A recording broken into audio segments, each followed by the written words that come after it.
আজ বিশ্ব এইডস দিবস। প্রতি বছর ১ ডিসেম্বর বিশ্বজুড়ে পালিত হয় বিশ্ব এইডস দিবস। মানবজাতির জন্য অন্যতম ভয়াবহ সংক্রামক রোগ এইডস সম্পর্কে সচেতনতা বাড়ানো, আক্রান্তদের প্রতি সহমর্মিতা প্রকাশ করা এবং প্রতিরোধের প্রচারই এ দিবস পালনের প্রধান উদ্দেশ্য। ১৯৮৮ সালে প্রথমবারের মতো এই দিবসটি পালন করা হয়।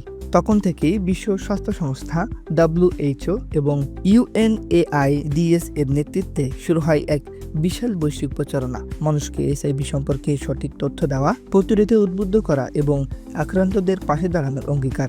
HIV মানুষের রোগ প্রতিরোধ ক্ষমতা ধ্বংস করে দেয়, ফলে সাধারণ রোগও জীবনসংহারী হয়ে উঠতে পারে। সঠিক সময়ে রোগ শনাক্ত ও চিকিৎসার আওতায় আসলে দীর্ঘ জীবনযাপন সম্ভব। এ কারণেই সচেতনতা ও পরীক্ষা অত্যন্ত জরুরি।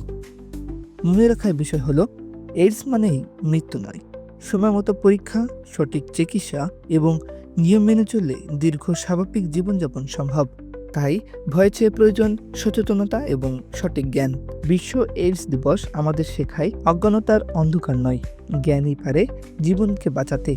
বৈষম্যের দেওয়া নয়, মানবিকতার সেতুই পারে সমাজকে এগিয়ে নিতে। সুতরাং আজকের দিনে প্রতিজ্ঞা হোক, সচেতন হব, সচেতন করব এবং প্রতিটি মানুষকে দেখব সমান চোখে।